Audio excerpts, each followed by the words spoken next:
Saudari, saudaraku yang terkasih, kita sudah mulai dengan bagian kedua pengantar perjanjian lama. Pada bagian yang pertama dulu, kita melihat latar belakang sejarah masing-masing tulisan perjanjian lama. Jadi yang paling penting adalah latar belakang sejarahnya. Sementara pada bagian yang kedua, kita ingin melihat isi dari masing-masing buku itu. Meskipun pada bagian pertama dulu, kita juga sudah sering masuk ke dalam isi buku. Tetapi harapannya, semoga dengan bagian kedua ini kita bisa melihat isi seluruh kitab Kejadian, buku pertama Perjanjian Lama, sampai buku yang terakhir. Itu catatan awal. Kita sudah bicara tentang kelima Taurat Musa, kelima buku Musa, dan sudah mulai dengan kitab sejarah. Kita sudah melihat ada dua bagian yang berbeda dari kitab sejarah. Bagian yang pertama atau jenis yang pertama adalah yang kita sebut dengan kitab sejarah deuteronomistis. Sejarah ini dibuat dengan kacamata yang khusus. Nanti berbeda dibandingkan dengan kitab-kitab sejarah yang disebut kronik. Kita coba lihat, kita sudah sampai pada kitab Yosua. Isi pokoknya adalah penaklukan tanah Kanaan, dan di dalam kitab ini sebetulnya yang paling penting itu bukan penaklukannya yang dilakukan oleh Yosua, melainkan Allah terus berkarya memenuhi janjinya yang diucapkan kepada Abraham untuk memberikan kepada umat terpilih tanah terjanji. Maka lebih-lebih suasananya adalah perayaan karya Allah itu. Ini amat jelas misalnya di dalam kisah jatuhnya kota Yeriko. Sudah kita bicarakan. Sorak-sorai, tiupan alat-alat musik tiup itu jauh lebih dominan dibandingkan dengan kisah perangnya. Untuk apa? Untuk merayakan kesetiaan Tuhan. Kemudian Yosua bab 10. Ini cerita yang mengerikan karena Yosua menghabisi orang-orang Gibeon. Dan diceritakan di dalam kisah itu sedemikian rupa hebatnya Yosua sampai dia minta supaya matahari tidak bergerak dan bulan tidak bergerak agar dapat memenangkan perang itu sehabis-habisnya. Pasti secara historis jangan dibayangkan terlalu mudah bahwa matahari itu sungguh-sungguh berhenti, bahwa bulan itu tidak berputar. Itu semua adalah ungkapan keyakinan iman bahwa Allah Maha Kuat, Allah Maha Kuasa, sehingga sungguh-sungguh dapat memimpin, memenangkan perjuangan umat Allah perjanjian lama. Dan salah satu yang penting, sangat penting bahkan, di dalam kitab Yosua adalah kitab Yosua bab 24. Kisahnya mengenai pembaruan perjanjian Sikem, intinya itu adalah pembentukan konfederasi suku-suku Israel. Jadi, jangan dibayangkan bahwa kedua belas suku Israel itu sejak semula sudah menyatu. Enggak. Mereka mempunyai identitas suku mereka sendiri-sendiri. Kalau mereka berperang juga tidak berperang dengan satu komandan. Baru kemudian di bawah pimpinan Yosua, mereka sadar bahwa kalau terpisah-pisah, mereka tidak kuat. Oleh karena itu, pada periode berikutnya, mereka membentuk konfederasi suku-suku di dalam bentuk perjanjian. perjanjian itu tentu ada syarat-syaratnya. Kita sampai pada titik itu pada pertemuan kita yang lalu. Nah, sesudah kitab Yosua, kita berjumpa dengan kitab Hakim-Hakim. Pola kisah kitab Hakim-Hakim itu sama. Jadi mudah mengikutinya, meskipun kadang-kadang kalimatnya ruwet. Tetapi polanya sama. Yang pertama, Israel tidak setia. Artinya umat Allah perjanjian lama tidak setia.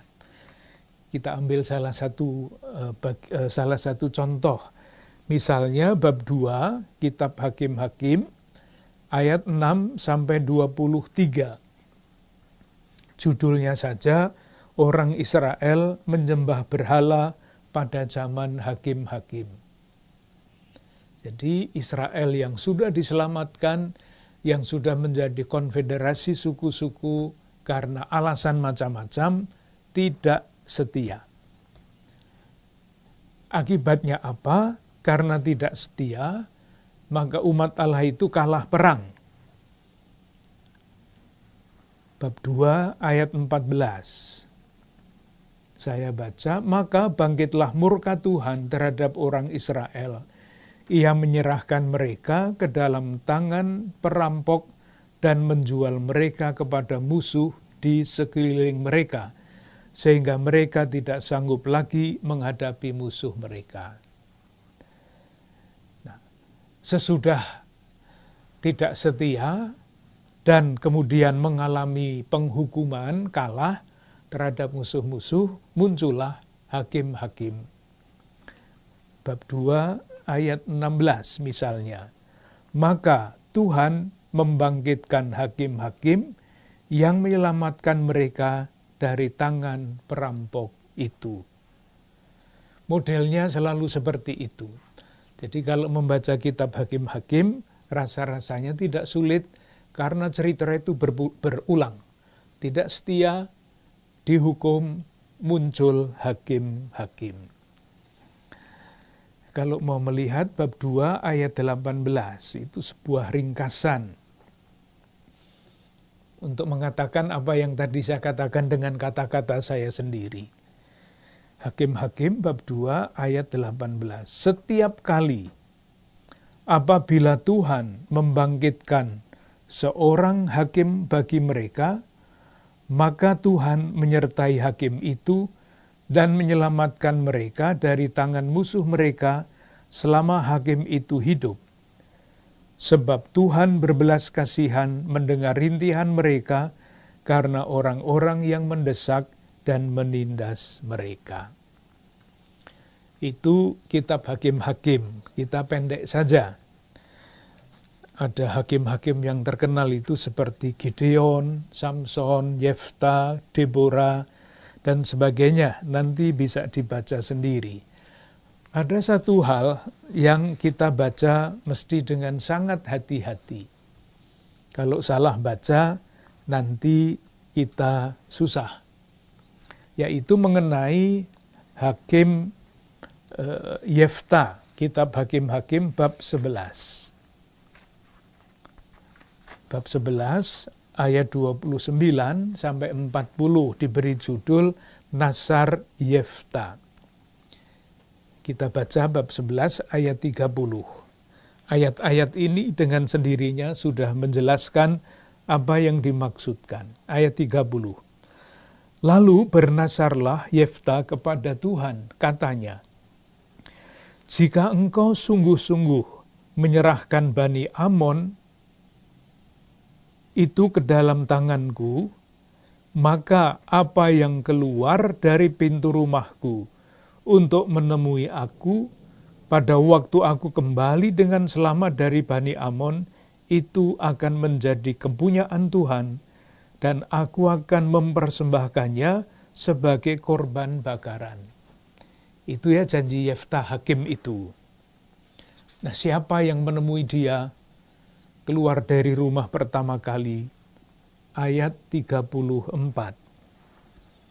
Ketika Yefta pulang ke Mispa, ke rumahnya, tampaklah anaknya perempuan keluar menyongsong dia dengan memukul rebana serta menari-nari. Dialah anaknya yang tunggal. Selain dari dia tidak ada anaknya laki-laki atau perempuan. Nasarnya orang yang keluar, siapapun yang keluar dari rumahnya akan dikorbankan, yang keluar anaknya. Apa yang terjadi pada ayat 36?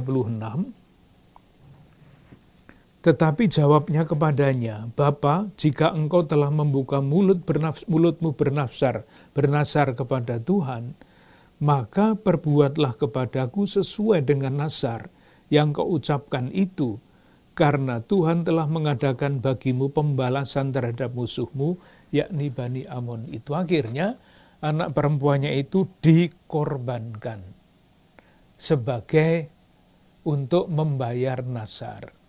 Ingat, ini perjanjian lama. Jangan pernah dikutip sebagai pembenaran suatu tindakan bagi kita sekarang. Itu saja mengenai kitab Hakim-Hakim. Nah, sesudah kitab Hakim-Hakim di dalam kitab suci kita, masih ada kitab sejarah kecil, yaitu mengenai atau kitab Rut. Kisah ini sangat menarik. Terjadinya kapan? Kenapa ditulis di sini? Kenapa diletakkan di sini, di dalam urut-urutan teks kitab suci itu? Jawabannya ada pada bab 1 ayat 1. Bunyinya begini. Pada zaman para hakim memerintah, ada kelaparan di tanah Israel. Lalu pergilah seorang dari Bethlehem dan selanjutnya. Jadi kitab Rut ini diletakkan di sini dalam urutan tulisan-tulisan perjanjian lama. Karena apa? Ya, karena peristiwa ini terjadi ketika zaman para hakim. Kisahnya bagaimana? Nanti dibaca sendiri. Mungkin bagus untuk ditunjukkan beberapa hal ini. Ceritanya adalah Bethlehem, kota di Yehuda, kelaparan. Maka mereka pergi ke Moab. Mereka itu Elimelech dan Naomi. Elimelech mati, mereka mempunyai 2 anak, lalu 2 anak itu nikah dengan orang-orang Moab. Orang Moab itu bukan orang Yahudi, orang asing. Akhirnya anak Elimelech dan Naomi itu juga meninggal. Tinggallah 2 anak mantunya yang namanya Orpa dan Rut. Jadi semuanya habis, tinggal Naomi ibunya, Orpa dan Rut anak mantunya. Nah, sesudah kelaparan diatasi, Naomi mau pulang ke Yehuda. Apa yang dinasihatkan kepada 2 anak mantunya itu? Kita lihat ini, bab 1 ayat 10. Bab 1 ayat 10. Mana ayat 10-nya? Dan berkata kepadanya, ayat 9, kita baca ayat 9. Kiranya atas karunia Tuhan, kamu mendapat tempat perlindungan masing-masing di rumah suaminya. Lalu diciumnyalah mereka, tetapi mereka menangis dengan suara keras dan berkata kepadanya, tidak, kami ikut dengan engkau pulang kepada bangsamu. Jadi kedua anak mantu itu tidak mau pulang ke rumah orang tuanya di Moab, tetapi ingin bersama-sama dengan Naomi pulang ke tanah Yehuda, ke Bethlehem. Didesak ayat 11. Tetapi Naomi berkata, pulanglah anak-anakku. Mengapakah kamu turut dengan aku? Bukankah tidak akan ada lagi anak laki-laki yang kulahirkan untuk dijadikan suamimu nanti. Didesak-desak terus. Apa yang terjadi? Ayat 16. Ayat 16. Tetapi kata Rut, janganlah desak aku meninggalkan engkau dan pulang dengan tidak mengikuti engkau. Sebab kemana engkau pergi, ke situ jugalah aku pergi, dan di mana engkau bermalam, di situ jugalah aku bermalam. Bangsamulah bangsaku, dan Allahmulah Allahku. Jadi Rut ikut Naomi, yang satu Orpa pulang ke orang tuanya. Apa yang terjadi selanjutnya? Rut kembali ke Yehuda bersama dengan Naomi, dan pada bab 4 ayat 13 diceritakan bahwa Rut akhirnya menikah dengan Boas, orang Yahudi, orang Yehuda. Lalu Boas mengambil Rut dan perempuan itu menjadi istrinya, dan dihampirinya lah dia, maka atas karunia Tuhan perempuan itu mengandung. Mengandung siapa? Ayat 17. Dan tetangga-tetangga perempuan memberi nama kepada anak itu, katanya, pada Naomi telah lahir seorang anak laki-laki, lalu mereka menyebutnya namanya Obed.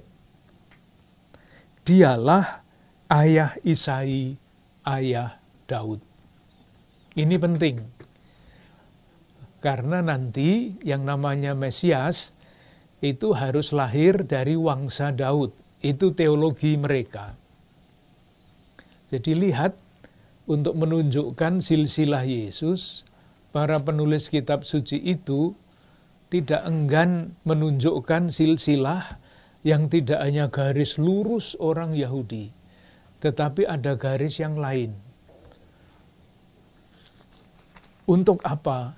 Untuk menyampaikan pesan bahwa Yesus itu tidak hanya untuk orang-orang Yahudi. Yesus itu adalah universal. Maka itu sudah jelas dari dari silsilah, dari riwayat hidupnya. Itu sejarah zaman hakim-hakim ditambah Rut, karena peristiwa Rut terjadi pada zaman hakim-hakim. Ingat, poin yang paling penting yang tadi saya coba katakan, dari Rut, orang Moab yang kemudian nikah dengan Boas, lahir yang disebut Obed, yang kemudian menjadi ayah Isai dan ayah Daud. Penting untuk memahami mesianisme orang-orang Yahudi. Sesudah hakim-hakim, lalu siapa? Raja-raja. Jadi periodenya itu ya, dari petani, zaman Musa, di padang gurun, masuk ke tanah Kanaan, ada hakim-hakim, dan sesudah hakim-hakim, ada raja.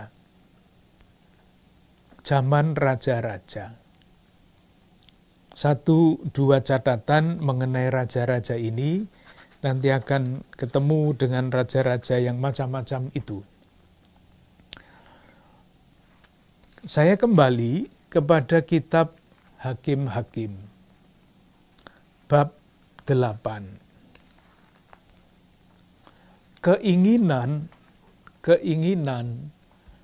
agar umat Allah perjanjian lama itu dipimpin oleh seorang raja, bukan hanya oleh hakim-hakim dan pemimpin-pemimpin karismatis lain, itu sudah dapat kita baca di dalam kitab Hakim-Hakim. Saya tunjukkan, kitab Hakim-Hakim bab 8 ayat 22. Hakim-Hakim bab 8 ayat 22 untuk menunjukkan bahwa pada zaman hakim-hakim pun sudah ada pikiran untuk mendirikan kerajaan.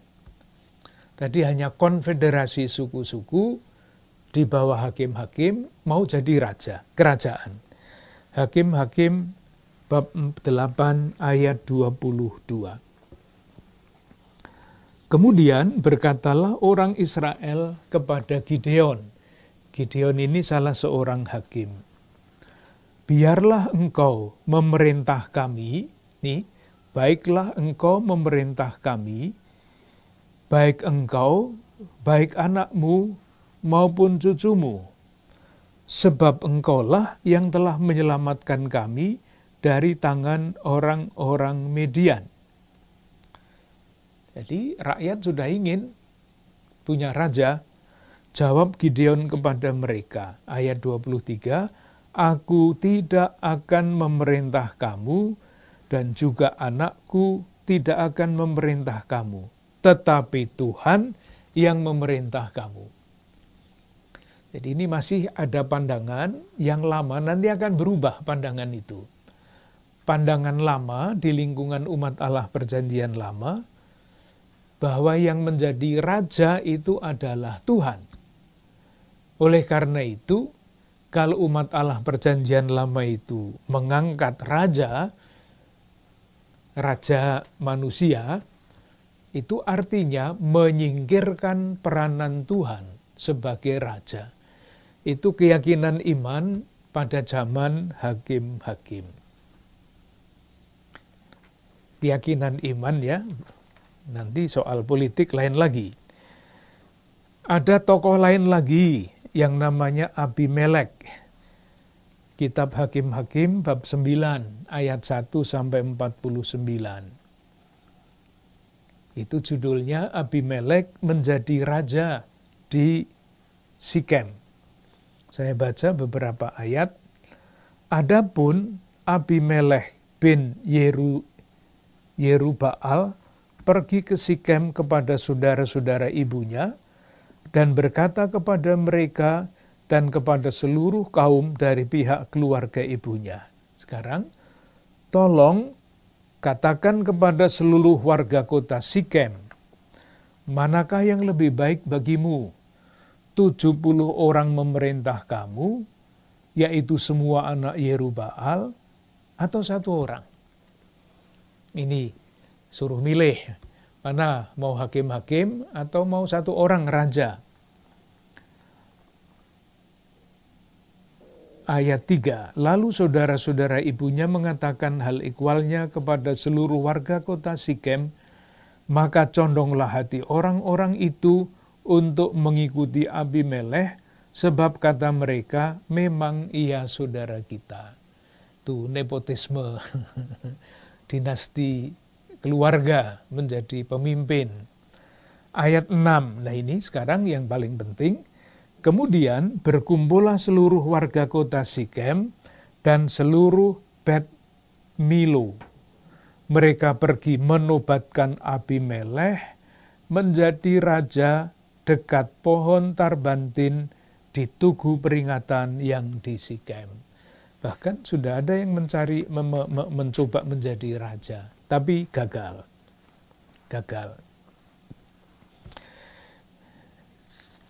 Kita lanjut ke kitab pertama Samuel. Nah, usaha Gideon untuk menjadi raja gagal. Abimelek sudah dijadikan raja, tapi raja-rajaan bukan raja sungguhan. Gagal. Nah, masalahnya menjadi semakin serius di dalam kitab Samuel. Di dalam kitab Samuel yang pertama, masih ada perbedaan pendapat yang sangat kuat. Bangsa terpilih itu baik apa tidak kalau mempunyai raja. Nah, perbedaan pendapat itu dapat kita lihat di dalam bagian-bagian ini. 1 Samuel bab 8 ayat 4. Kita lihat ya. Sebab itu berkumpullah semua tua-tua Israel, mereka datang kepada Samuel di Rama dan berkata kepadanya, engkau sudah tua, anak-anakmu tidak hidup seperti engkau. Maka angkatlah sekarang seorang raja atas kami untuk memerintah kami seperti pada segala bangsa lain. Eksplisit minta kepada Samuel raja.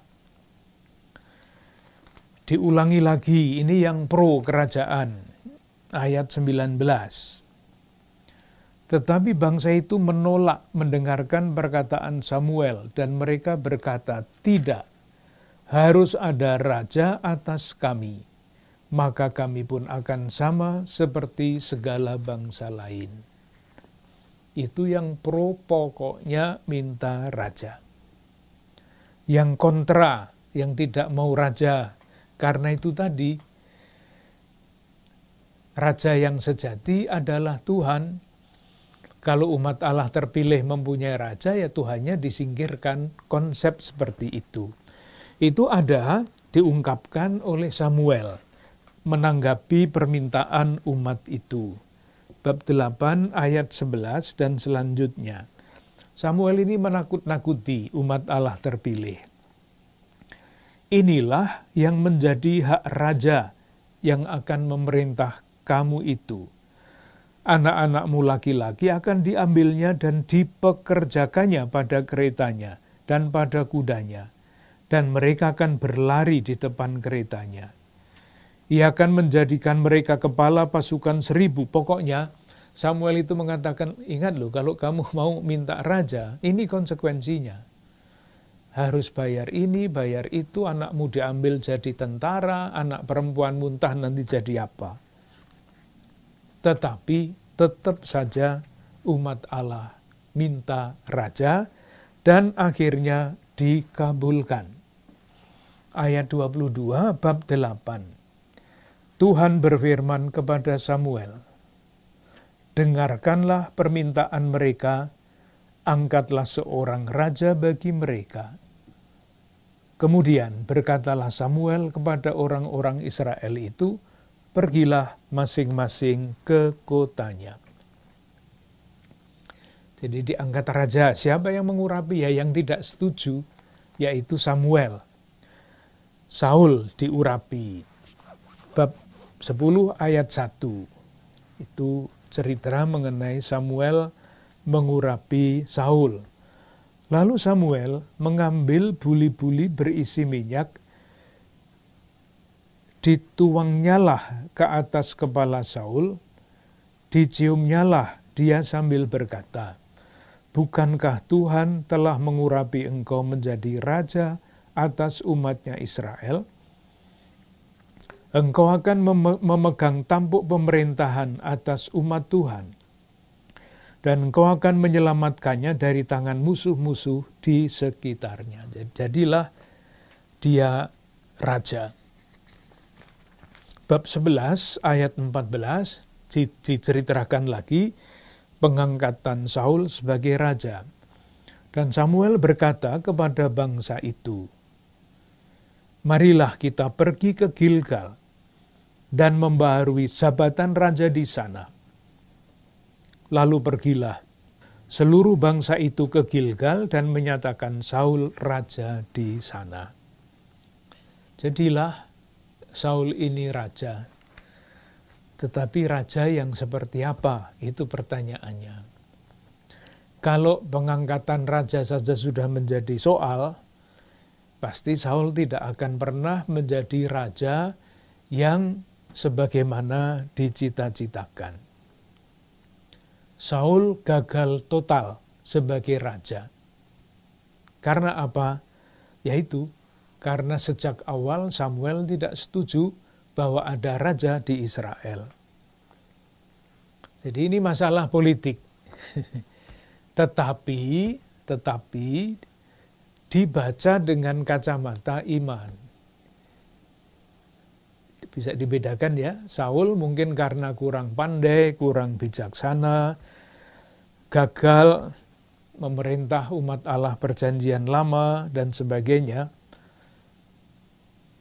Karena alasan-alasan seperti itu. Tetapi di dalam kitab Samuel, ceritanya jadi lain. Satu, dia tidak didukung oleh Samuel. Bab 13, 1 Samuel bab 13 ayat 13 sampai 14. Kata Samuel kepada Saul, perbuatanmu itu bodoh. Engkau tidak mengikuti perintah Tuhan Allahmu yang diperintahkannya kepadamu. Sebab sedianya Tuhan mengokohkan kerajaanmu atas orang Israel untuk selama-lamanya. Sedianya. Ayat 14, tetapi sekarang kerajaanmu tidak akan tetap.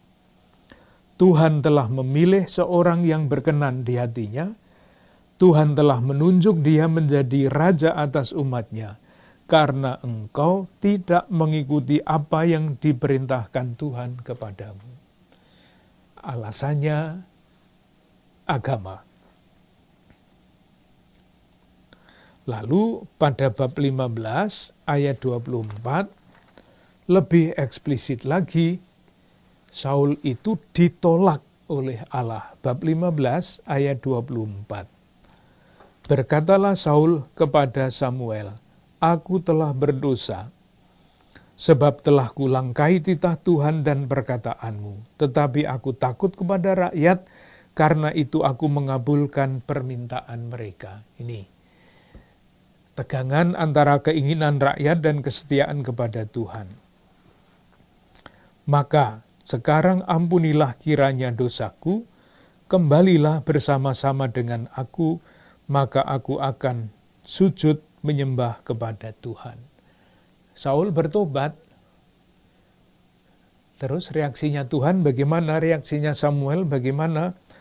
Tetapi jawab Samuel kepada Saul, aku tidak akan kembali bersama-sama dengan engkau, sebab engkau telah menolak firman Tuhan, sebab itu Tuhan telah menolak engkau sebagai raja atas Israel.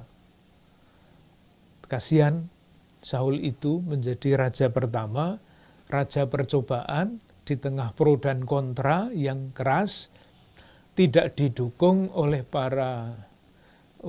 Samuel, tokoh agama pada waktu itu. Jadilah seperti ini, kasihan Saul matinya. Sesudah Saul, Daud. Daud ini berbeda dibandingkan dengan Saul. 1 Samuel bab 16. Daud ini menjadi raja didukung oleh seluruh suku Yehuda. Oleh seluruh suku Yehuda. 1 Samuel bab 16 ayat 11 dan seterusnya. Lalu Samuel berkata kepada Isai, inikah anakmu semuanya? Itu pemilihan Daud dari antara sekian banyak saudaranya. Yang hebat-hebat tidak terpilih, ternyata Daud terpilih. Kita lihat mungkin satu referensi lain, 2 Samuel bab 2 ayat 4. Kemudian datanglah orang-orang Yehuda, lalu mengurapi Daud di sana menjadi raja atas kaum Yehuda. Jadi dipilih oleh Samuel, diurapi menjadi raja Yehuda oleh Samuel juga. Nah, Daud ini yang digambarkan seringkali secara romantis melawan Goliat hanya dengan ketapel. Sebetulnya dia adalah orang-orang yang sungguh-sungguh kuat di dalam segala macam hal. Politis, sosial, ekonomi, religius. Dan panglima militer. Oleh sebab itu,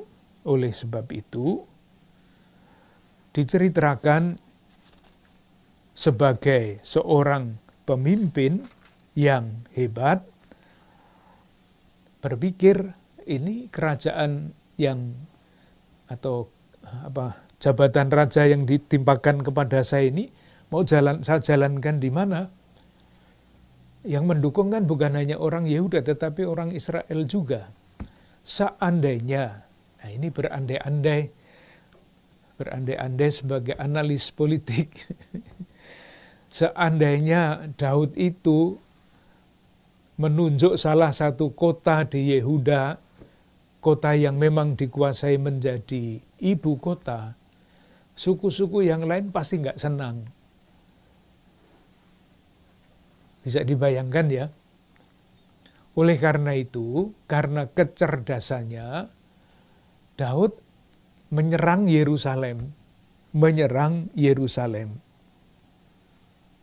yang tidak termasuk di dalam wilayah Yehuda. Itu diceritakan pada bab 5, 2 Samuel bab 5 ayat 6 sampai 10. Daud merebut Yerusalem dan menetap di sana. Jadi Yerusalem adalah kota yang dikuasai oleh bangsa lain, direbut. Menjadi pusat kerajaan, menjadi pusat ibadah selanjutnya. Kita baca 2 Samuel bab 5 ayat 9. Tadi sudah dibaca. Ayat 10, lalu makin lama, makin besarlah kuasa Daud, sebab Tuhan Allah semesta alam menyertainya. Sekarang mulai muncul keyakinan iman yang baru. Tadi kan pada zaman hakim-hakim, diungkapkan dalam kata-kata Samuel, tidak baik mempunyai raja, karena Raja Israel adalah Yahweh. Gitu ya. Kalau mengangkat raja, artinya menyingkirkan Yahweh. Ini sudah berubah di sini. Daud diurapi dengan mulus sebagai raja. Dan kemudian, yang juga sudah pernah kita baca berulang-ulang, keyakinan iman ini dikunci. Kuncinya ada di mana? Kuncinya ada di 2 Samuel bab 7. Kita lihat 2 Samuel bab 7 ayat 8. Oleh sebab itu, beginilah kau katakan kepada hambaku Daud. Beginilah firman Tuhan semesta alam. Akulah yang mengambil engkau dari padang ketika menggiring kambing domba untuk menjadi raja atas umatku Israel. Yang memilih Tuhan sendiri. Sangat berbeda, loncat sangat jauh dari raja yang tidak dikehendaki menjadi raja yang dipilih oleh Tuhan. Jadi memang keyakinan-keyakinan iman seperti itu bisa berubah karena tantangan zaman. Ayat 12, apabila umurmu sudah genap dan kau telah mendapat perhentian bersama-sama dengan nenek moyangmu, maka aku akan membangkitkan keturunanmu yang kemudian anak kandungmu. Nah sekarang, aku akan mengokohkan kerajaannya. Allah akan tetap setia kepada janjinya yang diucapkan kepada Daud. Dan harapan akan Daud, keturunan Daud ini kan nanti habis dengan zaman pembuangan ya. 587 kerajaan Yehuda hancur, habis, tidak ada raja lagi. Tetapi janji yang dilandaskan pada teks ini, pada keyakinan ini, akan terus berlanjut. Dan harapan itu dalam perjalanan perkembangan iman dari perjanjian lama menuju perjanjian baru, akhirnya Daud yang sejati itu adalah Yesus, anak Daud, yang lahir di Bethlehem, kota Daud. Nanti perkembangannya sampai di sana. Meskipun Daud itu hebat, tetapi tidak lepas dari kelemahan-kelemahan. Nanti kalau kita membaca kitab sejarah kronik, ini kan sejarah deuteronomistis ya, dan cara berpikirnya itu sederhana. Kalau tidak setia dihukum, kalau setia diganjar. Sesederhana itu, kalau disederhanakan. Nanti di dalam sejarah kronis, yang jelek-jelek dari Salomo, dari Daud itu tidak ada.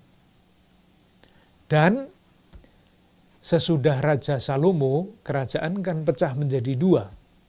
Di dalam kitab sejarah Deuteronomis, nanti akan kita lihat, dua kerajaan itu diceritakan silih berganti. Israel, Yehuda, Israel, Yehuda. Di dalam kitab sejarah kronis, Israel itu tidak pernah diceritakan. Tidak pernah. Karena apa? Karena raja-raja Israel itu bukan keturunan Daud. Hanya kerajaan, raja-raja di kerajaan selatan yang adalah keturunan Daud. Maka yang diceritakan hanya raja-raja di kerajaan Yehuda. Ada pemberontakan Absalom. Pasti kalau seorang anak memberontak kepada ayahnya, Absalom itu anaknya Daud. Itu pasti ada sesuatu yang entah bagaimana ya, soal politika, soal kekuasaan, soal ketidakbijaksanaan, macam-macam. Itulah potret Daud. Sisi lain dari Daud yang gilang gemilang dan sebagainya itu. Sesudah Daud, Salomo. Mari kita lihat Salomo. Kita sudah selesai dengan kitab pertama, kitab kedua Samuel. Sekarang kita masuk ke kitab pertama Raja-Raja. Ketika Daud meninggal, terjadi intrik-intrik di istana Daud. Intrik-intrik istana itu ya sejak zaman dulu sampai zaman sekarang ada. Masalahnya apa? Daud ini kan istrinya banyak. Nah, siapa dari antara anak-anak ini yang akan menjadi pengganti Daud? Kita coba lihat. Bab 1 Raja-Raja, bab 1 ayat 5. Lalu Adonia, anak Hagit, meninggikan diri dengan berkata, aku ini mau menjadi raja. Aku ini mau menjadi raja. Ini namanya Adonia. Nah, rupanya yang namanya Nathan, yang sering disebut Nabi Nathan, ini tidak suka dengan kelompok ini. Maka dia main, artinya main politik. Mendekati Batseba, istri Daud, yang ceritanya terkenal itu. Itulah yang diceritakan pada ayat 8.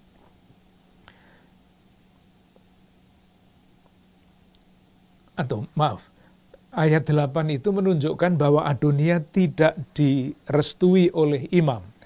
Tetapi Imam Sadok dan Benaya bin Yoyada dan Nabi Nathan dan Simei dan Rei dan para pahlawan Daud tidak memihak kepada Adonia. Lah siapa sekarang yang mau dicalonkan jadi calon raja? Bermainlah Nathan intrik politik di istana. Berkatalah Nathan kepada Batseba ibu Salomo. Nah, sesudah main intrik itu, akhirnya jadilah Salomo raja. Ayat 11, 1 Raja, bab 1 ayat 11 sampai 13. Kita baca ayat 13.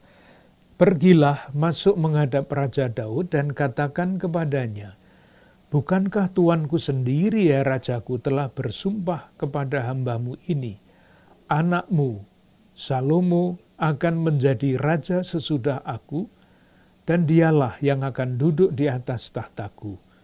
Mengapakah sekarang Adonia menjadi raja? Karena Adonia tidak didukung oleh nabi-nabi, oleh imam, sementara Salomo didukung, maka Salomo diurapi menjadi raja. Jadi sesudah intrik-intrik kerajaan itu.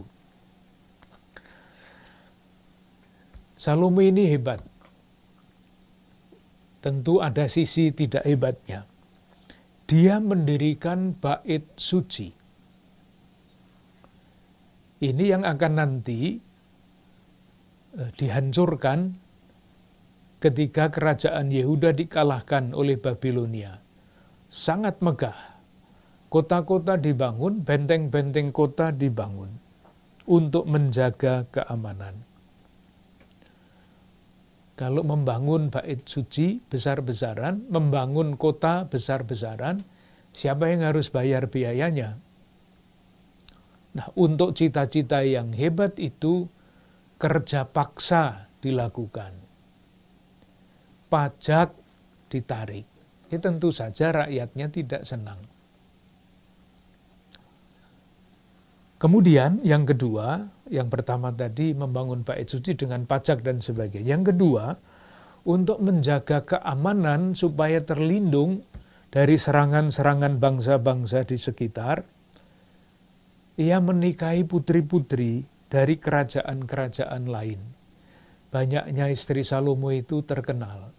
Banyak. Nah, ketika menikahi istri-istri dari bangsa lain itu, istri-istri itu juga membawa dewa-dewi mereka.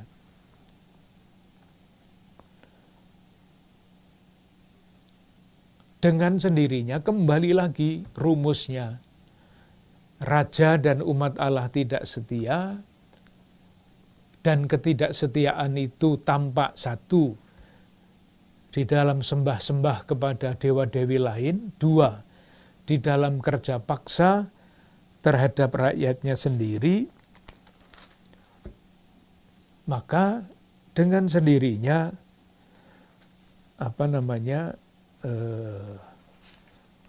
rakyatnya juga tidak suka sama dia. Misalnya ini kok sudah pecahnya kerajaan. Silahkan melihat 1 Raja-Raja bab 12. Bab 11 ayat 1. Nah, mulai dari yang tidak bagus tadi ada di dalam 1 Raja bab 11. Adapun Raja Salomo ayat 1 saya baca, mencintai banyak perempuan asing. Di samping anak Firaun, ia mencintai perempuan-perempuan Moab, Amon, Edom, dan sebagainya.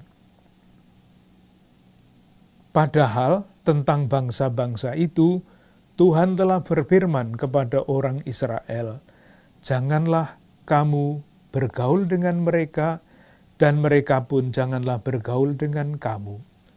Sudah diingatkan. Kemudian masih satu lagi, ayat 5. Ayat 4.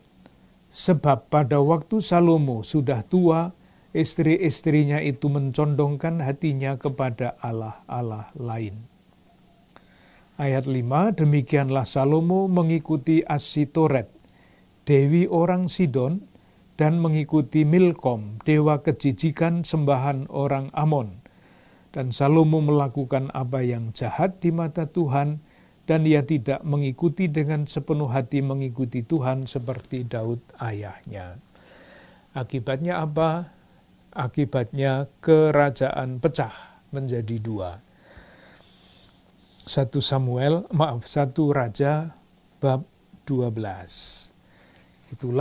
Mulailah yang namanya kerajaan utara, itu namanya Israel, yang kemarin, sebelum ini, sebelum kerajaan pecah, kalau kita menggunakan kata Israel, itu artinya seluruh bangsa.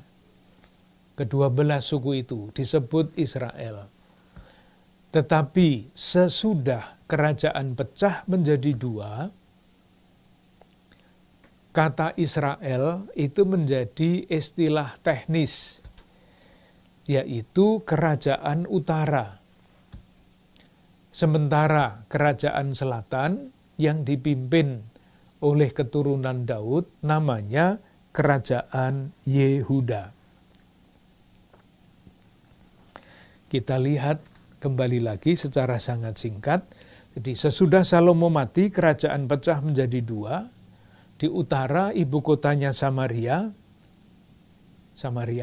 Pusat ibadahnya ada dua, Betel dan Dan. Dan itu nama kota. Sementara di selatan, ibu kotanya Yerusalem, tempat ibadahnya satu, Yerusalem. Mengapa di utara ada dua tempat ibadah, yaitu persaingan antar suku, karena ada 11 suku atau 10 suku yang tinggal di kerajaan utara. Masing-masing pasti ingin supaya pusat pemerintahannya ada di wilayah mereka, tempat ibadatnya di wilayah mereka. Perbedaannya sangat mencolok. Kerajaan utara, rajanya berganti-ganti. Sementara kerajaan selatan selalu oleh wangsa Daud. Nah, sesudah itu kemudian, sesudah pecahnya kerajaan menjadi dua, sejarah selanjutnya adalah kisah berganti-ganti. Kerajaan utara, kerajaan selatan. Mungkin bisa dilihat 1-2 contoh siapa raja siapa. Misalnya bab 15. 1 Raja 15 judulnya ya, Abiam Raja Yehuda. Itu artinya kerajaan selatan. Ayat 25 sampai 32, Nadab Raja Israel. Itu artinya kerajaan utara. Dan begitu seterusnya. Sudah nanti dibaca sendiri, hanya ada introduksi. Masih dalam rangka zaman kerajaan, kita juga melihat bahwa pada zaman kerajaan itulah muncul yang namanya nabi-nabi. Munculnya nabi-nabi ini juga polanya sama seperti pola hakim-hakim tadi. Kerajaan yang semakin berkembang, itu ternyata efek tidak bagusnya ada dua yang selalu muncul. Mereka menjadi bangsa yang semakin makmur. Makmur dalam tanda petik. Tidak merata. Artinya kesenjangan antara yang kaya dan yang miskin, jadi ceritanya sejak zaman dulu sampai sekarang sama. Semakin lebar. Ketidakadilan, kekerasan, perampokan, perampasan terjadi oleh yang kuat terhadap yang lemah. Dan yang kedua, ketika mereka merasa mampu membangun kekuatan sendiri sebagai raja, sebagai kerajaan, umat kerajaan, lupa akan Allah. Sama dengan zaman modern kita sekarang, semakin makmur suatu negara sebetulnya bukan logika yang tepat ya, tetapi nyatanya begitu kan. Negara-negara maju karena bisa merasa mampu berpikir, mengambil keputusan dan kesimpulan sendiri berdasarkan ilmu macam-macam itu, Allah tidak perlu. Sama, ceritanya sejak dulu, istilahnya saja yang berbeda-beda. Nah, dalam ketika kerajaan berhadapan dengan dua masalah itu, tampillah nabi-nabi. Kita semua tahu, nabi yang pertama yang tampil adalah namanya Elia.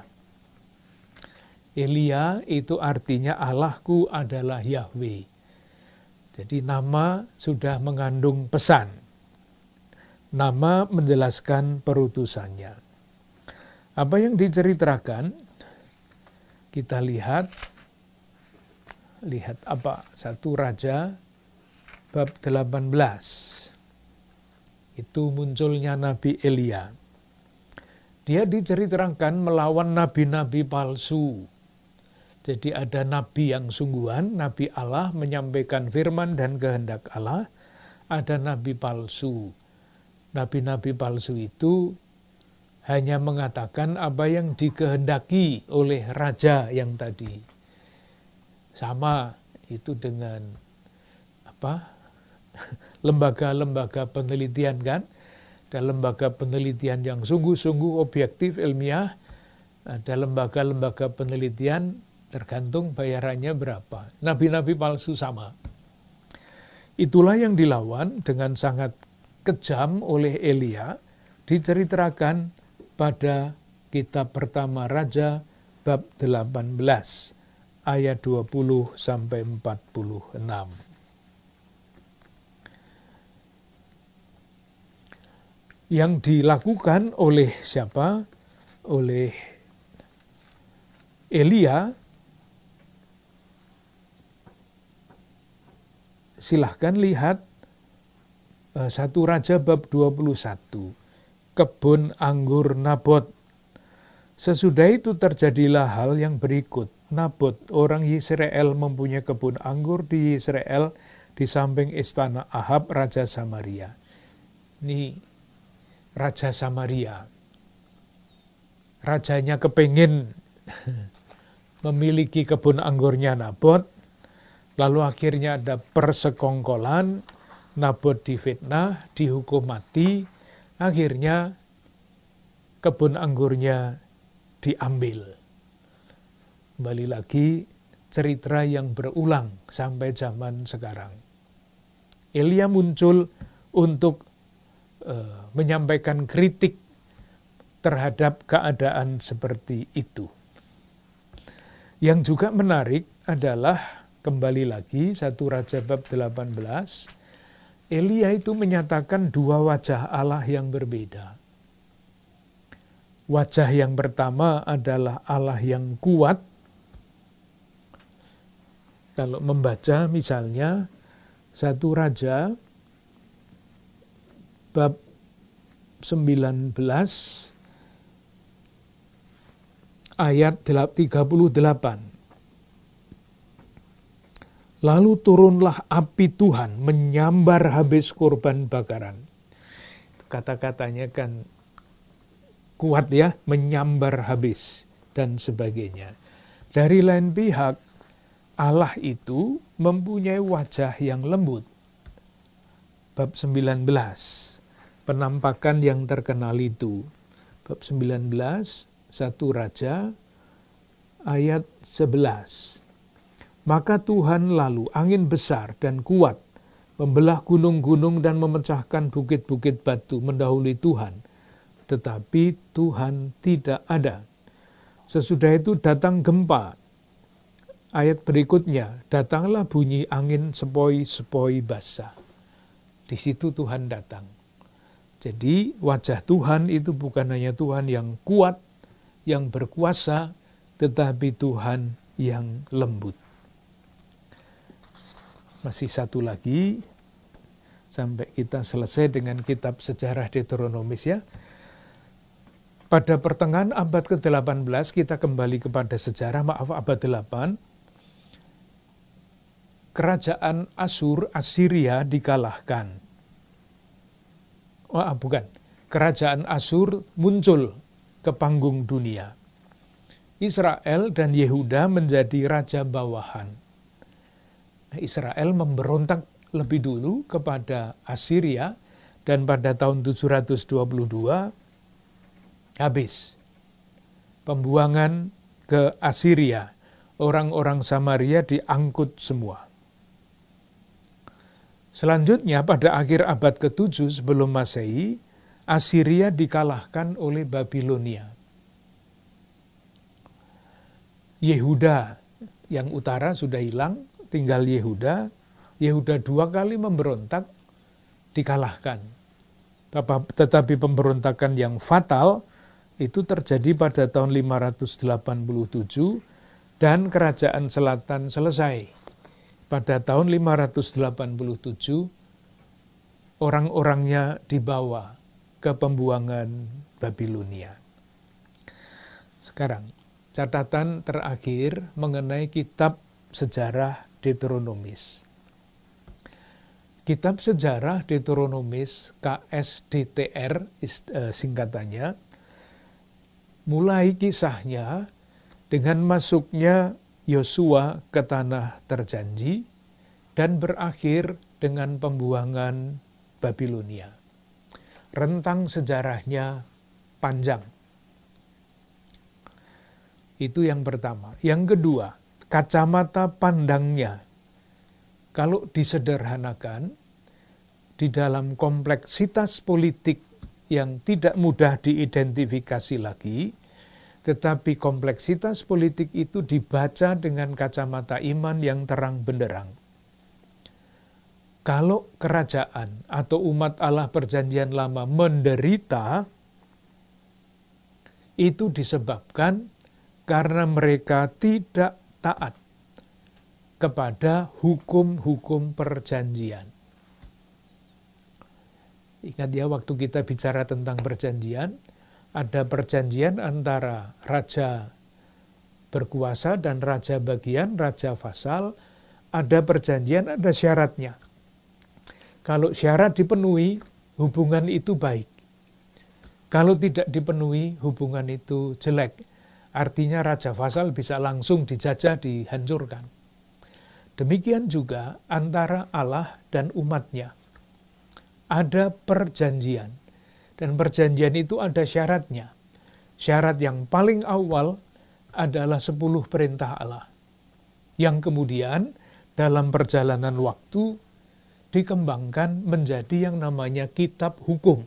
Panjang dan bermacam-macam. Nah, karena umat Allah Perjanjian Lama tidak taat pada syarat-syarat hukum,